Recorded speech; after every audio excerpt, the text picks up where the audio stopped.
some things are just worth waiting for, like a third season of Farmhouse Facelift. The designer contractor siblings are back after a 2-year wait, and they're up next on Brio TV, the podcast.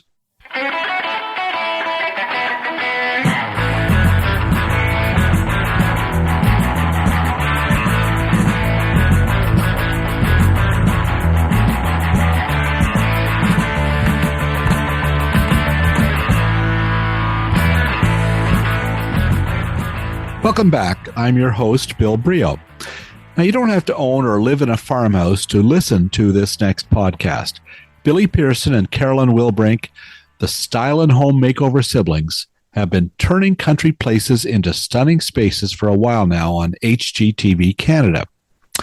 Well, you know how, in farms, sometimes you have to let a field go fallow and, wait a year and then you plant again. Well, I guess that's what the delay has been on this show. It's been 2 years. 2 whole crops have come and gone since the last new episode of Farmhouse Facelift. But the good news is they're finally back with season 3. The 8 new episodes were shot in farmhouses across southern Ontario. Watch them now on HGTV Canada, which is still the name of that service, although it'll be changing in January, as well as streaming on Stack TV. The next voice you hear is younger sibling Billy joining me over a Zoom call.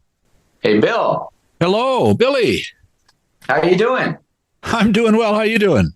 Not bad, thanks. Nice to hear from you again and see you. It's great to see you. Yeah, this is fantastic. Congratulations. Thank you very much. Thank you. Looking forward to it. It's been a little bit of a long time coming for season 3 to air. Billy, it's been so long. I think you were using leaded paint the last season. That's how long it's been. It's possibly. And I think you started shooting this last year, I believe, right? No, we finished shooting last April. Wow. And then they took a bit of a hiatus with airing it. So yeah, we're finally airing it. Well, worth the wait, I'm sure. So very definitely excited. I love your show, as you guys know. Always exciting. So really, really happy it's here and premiering. It's up tonight, right? On Stack TV. Yeah. At 9 p.m.? 9 p.m. tonight, yep. Okay. And airing on Stack TV. And I guess, is it still called HGTV? Are we still there? What's it? I believe we're still there. Okay. Yeah. All right. Good. That's what it says in my notes, HGTV. I'm going to say it. All right. We'll look forward to that. I know that I think there's an announcement they're going to be rebranding some of the networks soon. So we'll look forward to more information about that. But they've told us that. Yeah. They've told us something about that, but. Yeah, I think it's the Farmhouse Facelift Network. I think they're going to call it. Oh, that'd be nice. That would be really nice. All right. Is Carolyn joining you? She's going to be. Is she there? Yeah. Oh, you're here. I've been here. I can't see you. We're waiting to see you. Turn your camera on if you don't mind. Oh, it's on. It says there you go. That's perfect. Yeah. Fantastic. Great to see you too. It's weird. Well, I was just saying to Billy, congrats on season 3. Long awaited. My goodness, fans are going to be just flipping today and for the new season. And how many episodes are you coming back with now? With 8 episodes. Fantastic. I just watched the first one. I believe it's the first one, and it is the flower farm. Is that the one that you're showing first? Yes. That is the one. Yep. Whereabouts is that? That's just outside of Erin, Ontario. Oh, my goodness. We just moved here. We moved to Orangeville, and we're on beautiful. It's a lovely place. We're in a bungalow that was built in the 60s, and very, very happy. Beautiful street.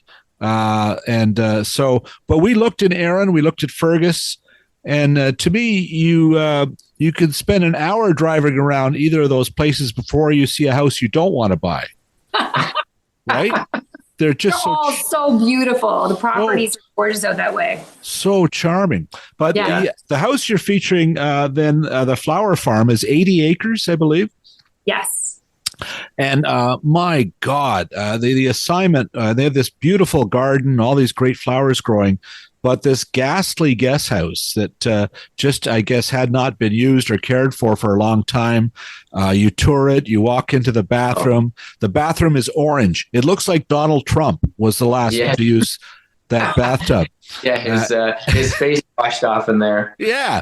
Now, I mean, what you do to this on this episode, my goodness, it's really, you really have transformed country places into stunning spaces once again. So tell me about that project. Was that something that you started over a year ago then, I guess, right? 2 years ago now. Wow. Amazing. Yeah. And I mean, it's funny, we call it a guest house in the show and everything. That's what they refer to it as. But it was like, it looked like a barn. I don't know how anyone ever lived in that thing. Like we called it a prison. What's that? We called it a prison. A prison, yeah. Just to push the Trump analogy further. It looked like it just looked like a cinder block. It didn't look like a home. It didn't look inhabitable. No. It was awful. We've never seen anything like that before. I mean, obviously we typically do farmhouses. Yeah. And there was a beautiful farmhouse on the property that the homeowners were living in. Yeah. But they purchased the farm to grow their flowers and their business. And that was like a whole other, we walked in and Billy and I just looked at each other. I think it doesn't look as bad on TV as it was in real life. I could smell it through my screen. It looked pretty dank. So, but my goodness, you truly did. I mean, the owners of the cottage, they had a lofty goal to transform it into an English country cottage. Mm-hmm. Well, my God, you did, like it really sings. Holy smokes. So, it's incredible. Now, was this a project in by the time it's revealed on this episode that people will be watching, it's winter, it's taken a long time, right? And I love, Carolyn, how you walk in and then you decide pretty much on the spot, it seems, what you want to do, from the upstairs loft to the downstairs, and the way that you use the computer generated images to show where the rooms are going to drop in. That's a very handy tool, isn't it? Oh, it is. It definitely is. What was the biggest challenge, I guess, in actually carrying out this plan? Billy, what would you say the biggest challenge was for construction? Well, the biggest challenge for construction was the kitchen area, because we wanted to lift the ceiling as high as we could, but we had to install some structural beams to do so. So that was probably the hardest. And maybe also we had the headroom issue in the loft, and you were trying to squeeze in that the sleeping quarters up there. So we had to kind of work within certain parameters. We weren't changing the roof. We weren't lifting the roof or anything. So we had like a set overall height we could stick with. It's pretty funny because there are a lot of missed moments that happened behind the scenes where we set down a mattress and we were like laying on the floor, and then Billy was like, I'm going to hit my head. This isn't going to work. I'm going to hit my head. But funny moments. Yeah, that's what we had to do. We literally brought in a mattress just to lay down and go, this is not going to be good. Someone's going to wake up when their alarm goes off and put their head through the ceiling. So you were trying to eliminate overhead. Well, just from that specific test, we ended up building nightstands along the wall, almost like a knee wall, just to bring the mattresses further out from the wall. And then it created this very cool linear nightstand that was alongside the bed. And then they could, put down a drink, like a glass of water, some books, whatever. But it created a shelf and it pushed the mattress out about, 18 inches, Billy? I can't remember how far we went out on it. It was at least that much, I believe. Mm-hmm. Yeah. It's a brilliant idea, because I am familiar with this. My dad built a cottage in 1947 with he and a friend up north, up the Bruce Peninsula, and the upper story, he was going to just build it one story. And then he realized, I could put the walls up 4 feet, and then the slope of the roof gives me this extra sleeping area upstairs. So we have this space up. It's like a 24-foot square, and forever it's just been old wood paneling down the middle with bedrooms 1, 2, 3, 4. But what you've done by moving those cabinets out, you're absolutely right, because the danger is you get up and you whack your head on beams at our place because they're right over your head. That's a very smart idea to take advantage of more of the height in the middle of the room. And that's what we did. Yeah, nicely done. It's very open, though. I know that the folks, they said, well, we want to have it. One idea was to have parties where a group of 6 to 8 could sleep there. But you've left it, there's no doors. It's very open. There's sort of stalls, right? Is that something that you thought about? Did you think, well, we need to give them privacy, or no, this will work? Well, I mean, specifically what Bridget and Nicola wanted to use that space for was because they're now hosting weddings at their farm. Right. They're hosting a lot of retreats and more like girls' weekends. So in my experience of girls' weekend, you kind of want to have some fun. So upstairs, we did think about putting curtains along each. Right.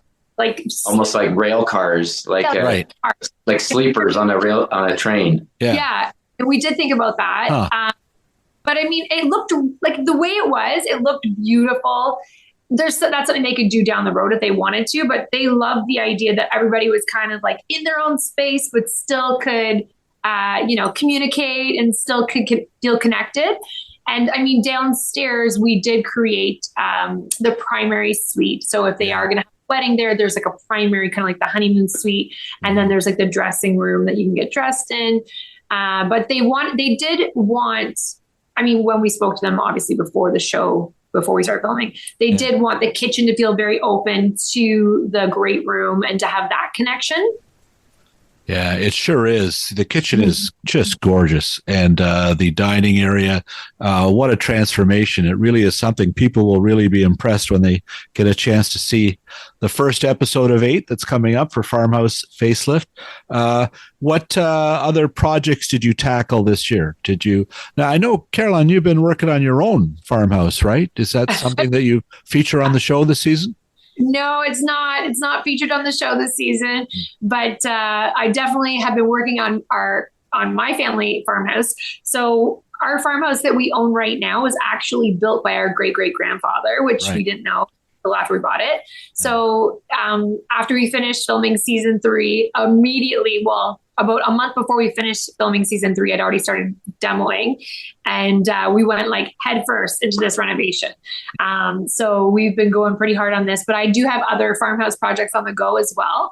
Actually, the farmhouse that Billy and I were working on when we were discovered for the show, we had sold that 5 years ago, and the family asked us to come back and to turn it into their forever farmhouse. So I'm currently working on that. We added 3,300 square feet to that project. Holy smokes. Did you more than double the place? That's a lot big. Yeah, so it's 6,700 square feet now. It's going to be a massive reveal. Wow. Well, that'll be exciting. Don't go away. We'll be right back with Carolyn Wilbrink and Billy Pearson from Farmhouse Facelift.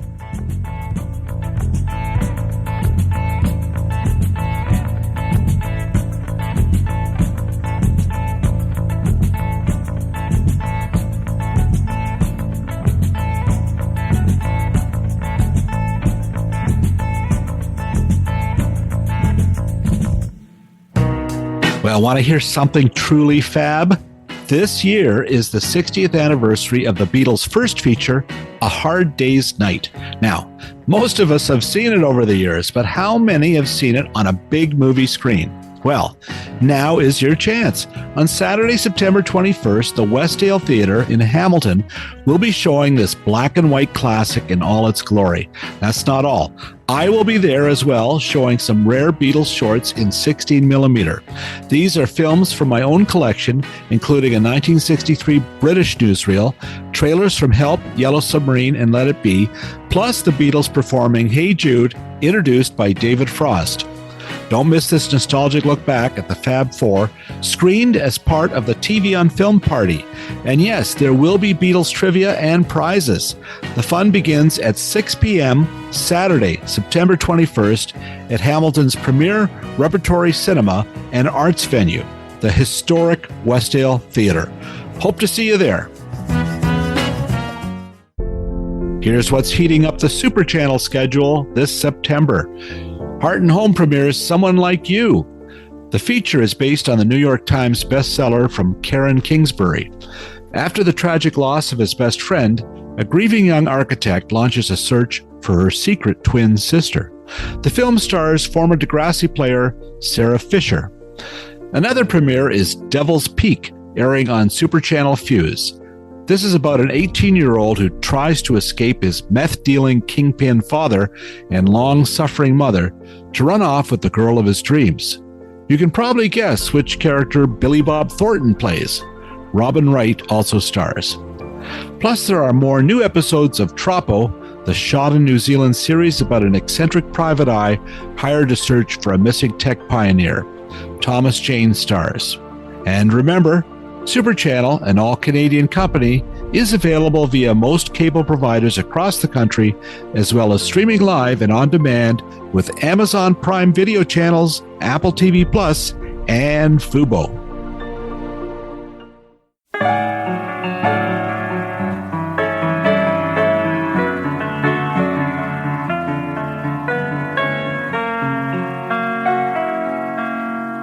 And here they are again, Carolyn and Billy. What are some of the other projects that we'll be seeing on other episodes this season? Oh my goodness. So many, eh, Billy? Oh, so many. There's so much variety this season, like the different homes that we got to work on. Have you ever heard of a cordwood home? No, well, maybe I've heard of it, but explain to me what that is. So basically the way I explain it, the easiest way to explain it would be it's like stacked firewood with mortar in between it. They lay them like bricks, and they use like it's a mortar putty that they use with straw and everything. Mm-hmm. So you see this beautiful end cut of the of each log on the outside as well as on the inside, and it's just a gorgeous house. And that was our first for me anyway. Yeah, first to Carolyn. This is sort of Lincoln logs with mortar, is what you're saying, I think. Yeah, almost. Yeah. Okay. Wow. Exactly. Where was that? It's the ends of them that you're going to see. So it doesn't look like a log. It doesn't look like a traditional log cabin. It looks like it's the end cuts. So you take like a 16-inch log and you run it and you stack them in mortar. It's just beautiful. Wow. So you had to reconstruct this from the ground up? No. We didn't have to touch any of those, but we had to change up the inside, make it work for them. It was a newer home. I think it was built in the 80s. Was that right, Carolyn? And it didn't work for them. The layout was a little bit strange, and we had to change some things up and make it right for them. So is the wall paneled inside? Do you feature the log look right throughout, inside and out? It's featured beautifully inside and out. Wow. Yeah. The only rooms that are drywalled would be like interior, like in the center of the spaces. Yeah. Like right. There are some drywalled walls that are within the space, but everything interior walls is all cordwood. It's beautiful. Yeah, it's so organic. It's so beautiful. I have to ask, there's in Orangeville here, at the end of our street, there's this, the original farmhouse.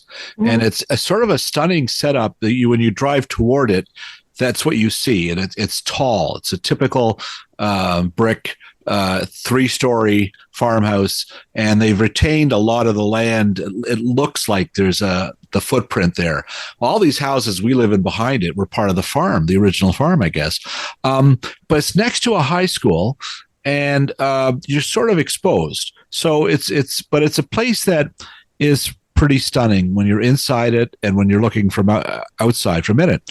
But it seems to me it takes a particular buyer, I would guess, who wants to live in a farmhouse. Do you find that to be true, or is it more of a mixed kind of clientele now who are moving into them?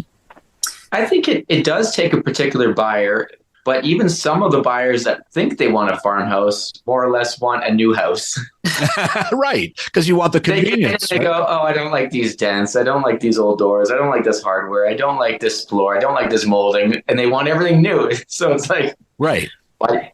You know? Because you don't want to live in a museum, right? I guess. Well, that's exactly right. Yeah. You want to make it your own. Yeah. Mm-hmm. Interesting. And I'm noticing, too, a lot of the design touches in the flower farm. The gold features in terms of the shower heads and knobs and everything. That really is the rage now, isn't it, Carolyn? I definitely think that brass and gold, like soft golds, have made a huge comeback. For myself, always loved more of those traditional finishes.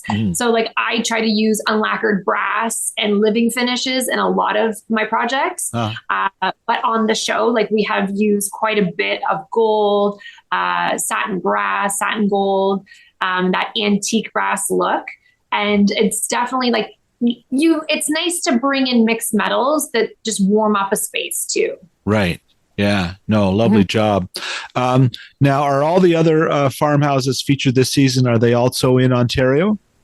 Yes, all of them are in Ontario. Okay, and similar to other seasons, that Southern Ontario belt there that goes north of the GTA? The farthest we went was Port Ryerson. Do you know where that is? No. So that's out do you know where Port Dover is? Yeah, I do. It's sort of off here, south of Huron. Is that up that area? No, it's Lake Erie. Oh, Lake Erie. Yeah. Okay, sorry. Apologize, Port Dover folks. Yeah. Whoops. Port Ryerson was I think we went that far over, and then the farthest one was Roseneath. Our last episode, Roseneath, which is so that's quite near Rice Lake. Oh man, Peterborough and stuff. Nice. Yes. Yeah. And is it similar to other years? Usually the renovations are in the 125 to 150,000 range. Is that similar again? I'd say the budgets have gone up this year. Yeah.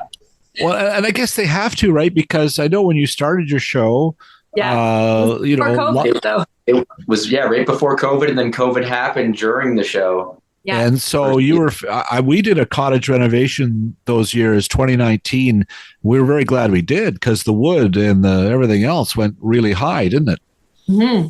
It did. It doubled, and then it's come down, but it's still a lot more than it was.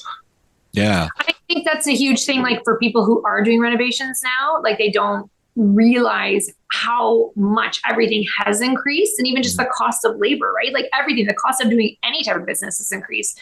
And, I definitely think that budgets have become a little bit more healthy on our show, and we've been able to get a lot more done.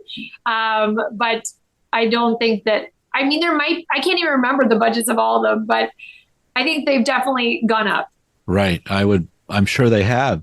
Now, you're working, I guess, pretty concurrently. When you do a season, you probably have 5 of these going on at the same time, right? No, we have usually 2 or 3 at the same time. We kind of, we overlap. So we try to keep a few episodes within an hour of each other. So that we kind of do a round robin type situation. And then we move next group. Yeah. That makes sense, because just in terms of, in my experience up the Bruce, good luck getting contractors for a lot of finished stuff, right? You can't stretch crews too thin if you're doing this. That's right. Yeah. Exactly. Was that a challenge this year? It wasn't really a challenge. No, we were able to get everything done the way we needed to. Would you say, Carolyn? I would say so. And we have a lot of certain sub trades and stuff like that will travel, that have no problem coming and being out there. Even one of our companies for countertops, they traveled all over and did them for us. I don't think that was an issue. It definitely is, because when you go farther out, we don't know certain people, and you've got to rely on, well, he says he's great. I think maybe some of the contracts, some of the trades and everything probably like being on a show as well, because it's good exposure for them. Sure. So maybe that's, one of the draws. Yeah. That would make some sense. Good for you guys. So, Billy, every season in the past, you've astounded us with some carpentry where you turn something into something. It's often some very innovative ideas. Any that jump to mind from this season? What have I done this season? I did on this first episode, I did the the pantry made with reclaimed wood. But Ann and David's episode, I made a coffee table for them out of reclaimed lumber we got from their barn. So that was really special. They still message me about this coffee table. They love it so much. They messaged me the first time they used it to play board games on it with their family, and they still talk about it. all the time. Actually, So that is amazing. And they live 15 minutes from us. Yeah. Pretty much. And they're such a fantastic family. That's great. Now I want to ask, because I've moved to Orangeville, I'm discovering that, the water is different from city to city. So Orangeville is a place we just had to replace our water heater because they go fast here because the water is really hard. You're working on farmhouses that are, I guess, mainly on wells. I'm guessing. So do you deal with that? Is that an issue in terms of when you're renovating? I know normally you're working in other rooms, but is it often the case where water is just something that has to be treated a little differently than it is in a city? Well, I mean, we have worked on, this was season 2. We had one, it wasn't featured in the episode, but they did get a whole brand new water system because they needed a new pressure tank because they're on a well. You need a pressure tank just to give you that. You're not relying on the gravity from your water tower in the city, right? You have to pump that water into a pressure tank so that you get pressure at all your faucets.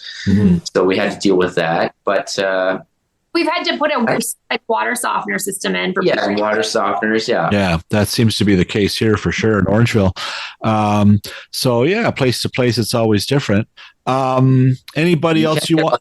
Not everyone's going to have hard water, but you just have to do that little test and check it once in a while. Yeah, it's very hard in Orangeville. I never realized, but they put out a warning. It's funny. We moved here in March, and it was like, don't water your lawn. Our infrastructure is really old. We can't handle all the watering.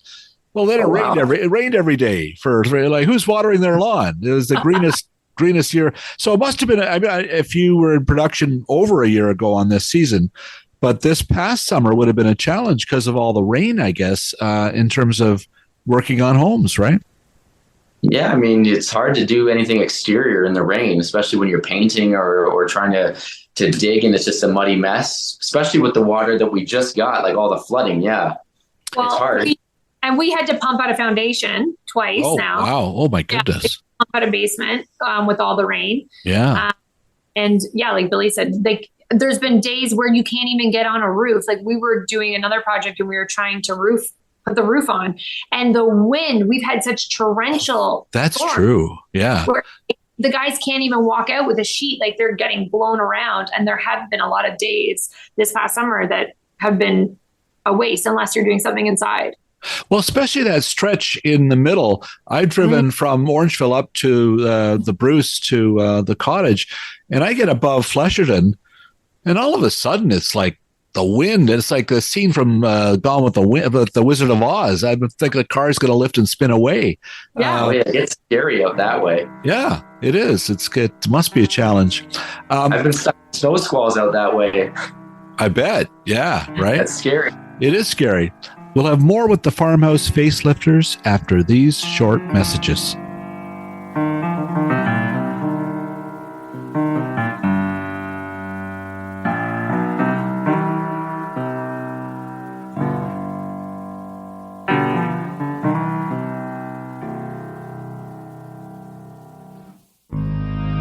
Well, once again, there's a mountain of entertainment for the whole family on Paramount Plus.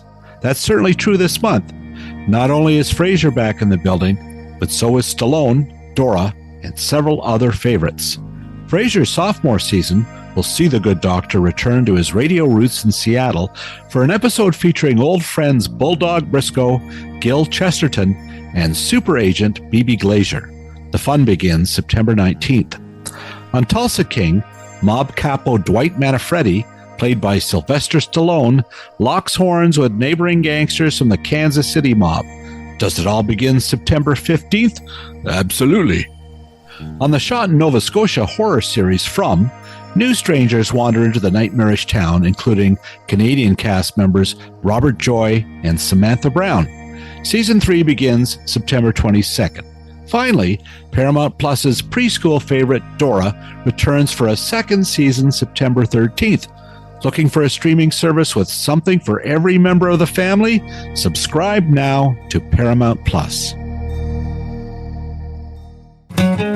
Time once again to speak with Emily Gagne from Hollywood Suite. Emily, what have you got for us this month? Well, I don't know if you've heard, Bill, but it's back to school season, but also back to sports season. So we've got some of the most iconic sports films in movie history back on the channel. Listen, I hope you have Bull Durham. That's one thing I want to see. Oh my gosh, we do have Bull Durham, one of the best, but we also have Ron Shelton's White Man Can't Jump.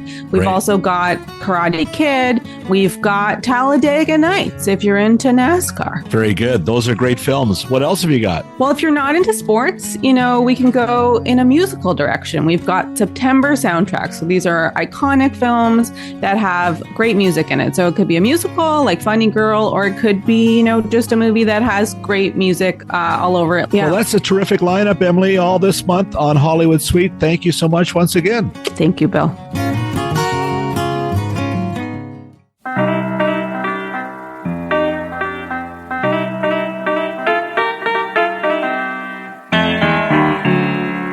And we're back. Now, if you two weren't working on farmhouses as much as you love working on farmhouses, and I'm asking this just because we're here in this 60s bungalow, and I tend to look at mid-century homes on Instagram or places that they fascinate me. Those kinds of places from the 50s, But is there a style of home that you might do that if you were to move on from farmhouses? For me, it would be exactly that. That's how I'm kind of styling my own place. I love the look of old 50s and 60s houses, which is strange because as a kid, I always kind of hated that look. I thought it was strange. I liked the more traditional looking house. Yeah. But I love how they're not all symmetrical. You've got all the glass. You've got the nice big open layouts. And I even like the conversation pits. Yeah, I know. The sunken living rooms, you mean? Those kind of, some of them are really cool. They are. And even the ones that they're finding that they've just left, they've had one owner since then. So the shag carpet and all the wallpaper that's orange and amber and everything is still there. And you're right, wall to ceiling windows, and especially in California, right? So it's pretty cool. So these things influence some of the things you're doing in these farmhouses even. The touches of the mid-century modern? Well, yeah. Do you think or not?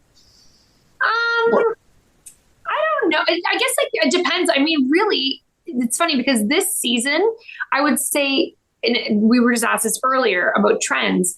Each episode, it's really so unique to each homeowner. And we've really tried to go in and really get down to what these people need. What is their style? How are they going to use the home? How is it going to function? And we've really been able to create these unique spaces for each family that really showcases their personality. And we haven't really been all about trends or, saying we're going to pull from mid-century modern. I'd say if anything, if we want to talk about that, the Cordwood house probably has that mid-century modern vibe, which was really cool because that was kind of their feel.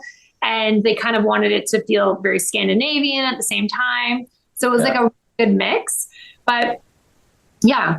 Wow. Well, then on that subject, tell me about this one. I noticed on one of your accounts, the Burford Craftsman Farmhouse Project. Is that something we'll see this season?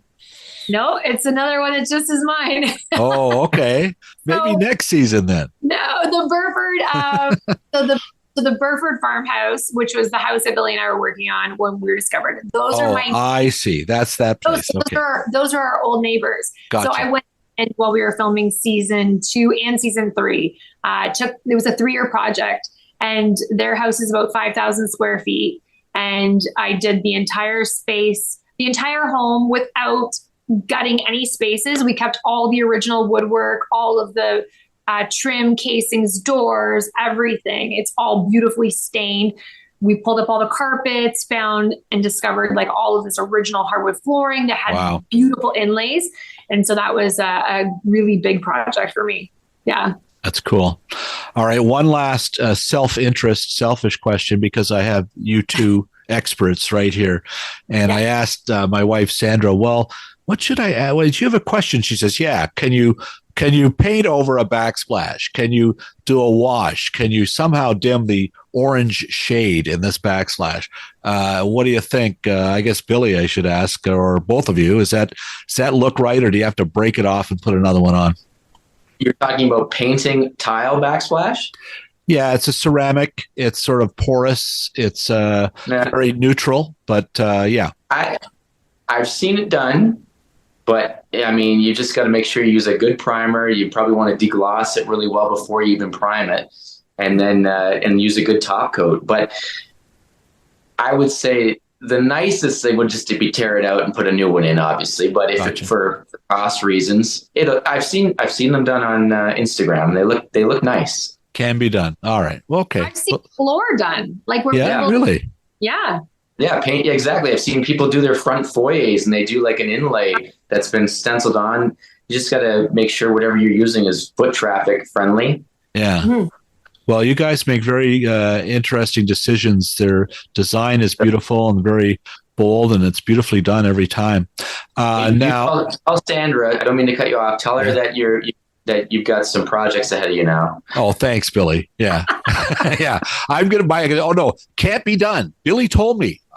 So we'll have to, you're going to edit it out? Yeah. No, I guess I've got to live up with this now. Yeah. No, it's anyway, I'll send you a picture. How's that? Perfect. So, because you had this time between shooting the season 2 and 3, you guys have other lives, and I stooped around your Instagrams. Looks like you both did some traveling. Let's talk a bit about your life away from construction and design and how that went. You want to go, Billy? I'll talk. No, you go first. So last season, right after we finished filming, well, it wasn't right after, but we had started our renovation, and then our daughter actually was going away for a study abroad program in Italy. Wow. And so I have never been to Europe, and I thought I'm going to go and I'm going to surprise her because she was going to turn 17 there.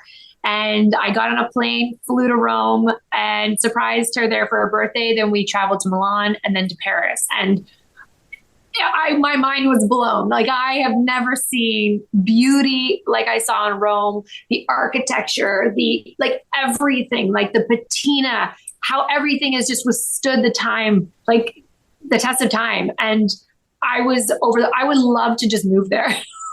Well, this must have influenced your design ideas for farmhouses and everything else, right? Absolutely. I came back with so many ideas. Actually, a lot of them I'm incorporating into my own project right now, and into the Burford 2.0 project, I call our old house, because we're doing very European trends in that home.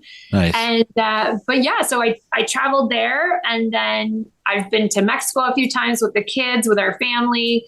And what else have we done? My gosh, we're just busy. We work all the time, and then we try to squeeze in trips here and there. But Billy's done more traveling than I have.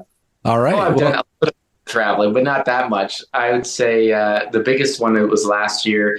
I did an east road trip with some friends. So we drove from Ontario all through Quebec, New Brunswick, Nova Scotia. We drove over to PEI, and then we drove home again. But it was a beautiful trip. Like, everything. There was not one time where you were in the car thinking, "Oh, this is boring. This is nothing to look at." It was just so gorgeous. There's architecture to look at. There's beautiful outdoors. There's wildlife. Everything you can imagine, you can see on this road trip. And did you say this was by car? This was by car. I did all the driving. Okay, good for you. Driving. It is a stunning part of Canada. I mean, even I just got back a few weeks ago from St. John's, and there was a picture of you asking on Instagram, "Where do you think I am?" And I thought it looked like right out to the ocean, but you might have been in PEI or anywhere there, right? So that was a trail.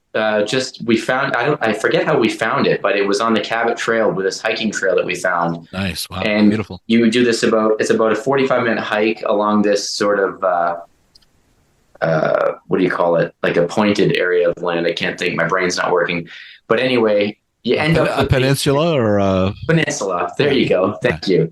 you end up at the end, and it's just a beautiful ocean view, and we saw whales. It was amazing. Like we saw whales down below. It was really cool. That is cool.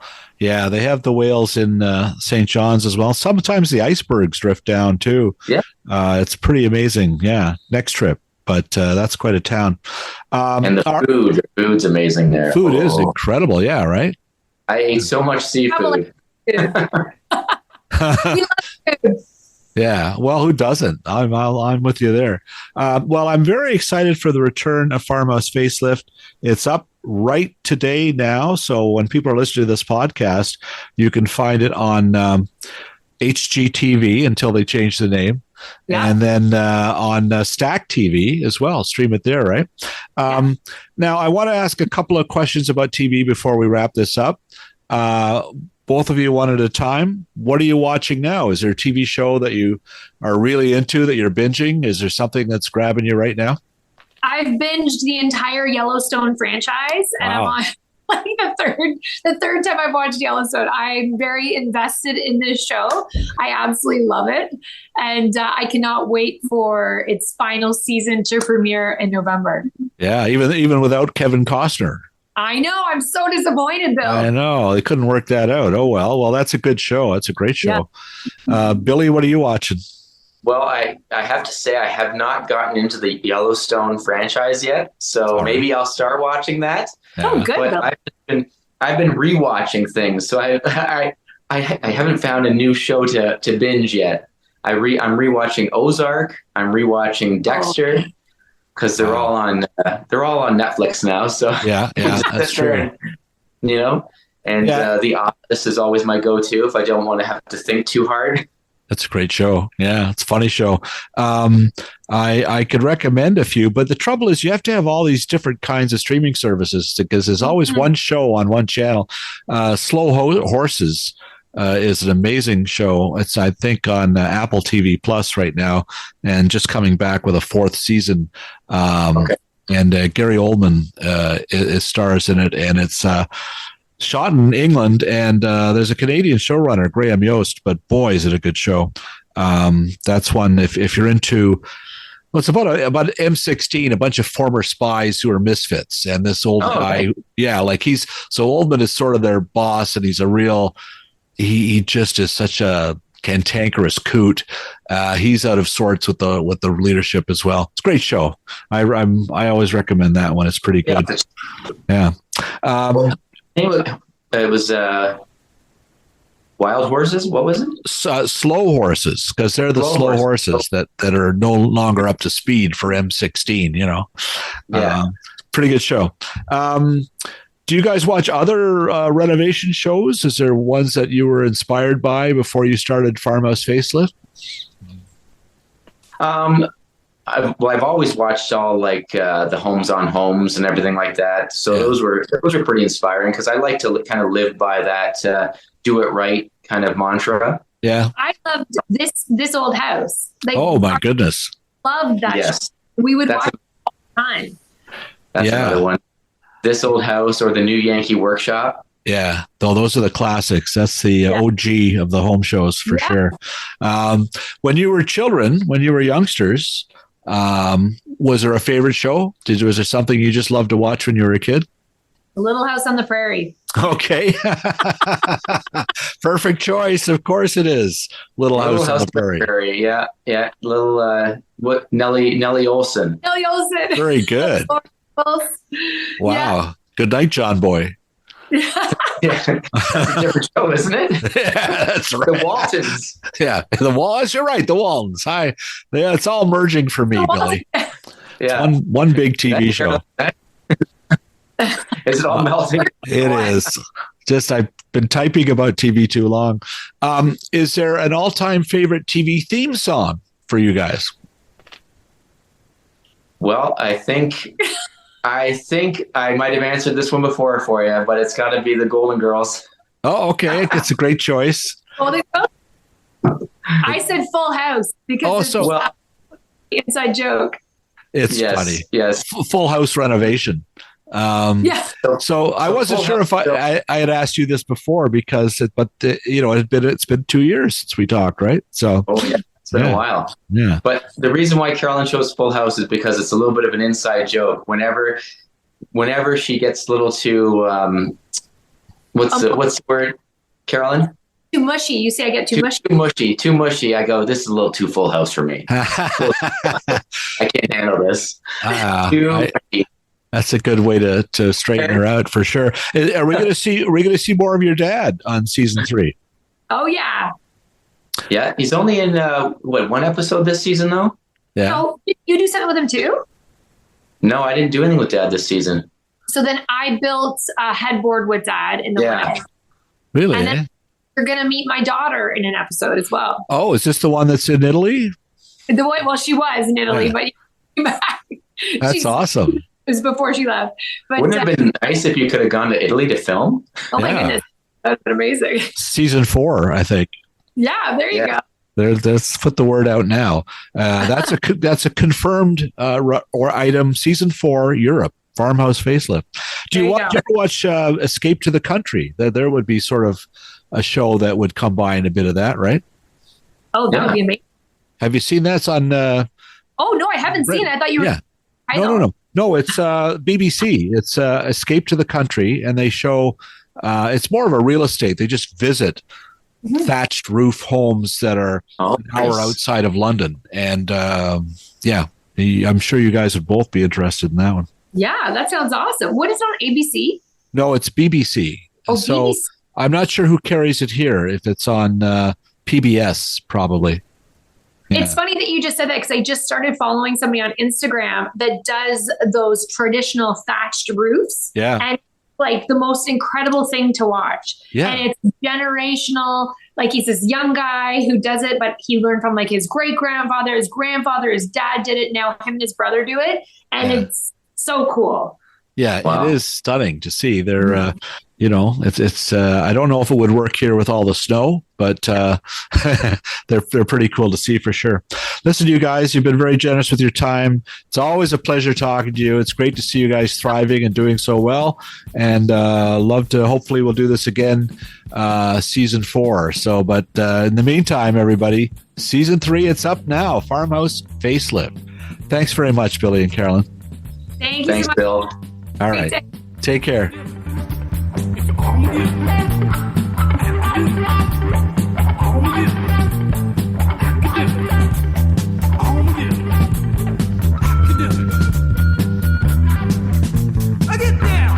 Thanks to the guy who keeps our house in order here at Brio TV, producer Phil Hong. Give it up to BJ Del Conte, Paul Boudra, and all the crispy critters, as well as piano man Stephen Dudley, who many years ago recorded the music you hear on this podcast. Now, finally, thanks to you, listener. If you enjoyed this conversation, let us know with a like or a comment at Apple or Spotify or wherever you listen to podcasts. I'm Bill Brio. Thanks for listening.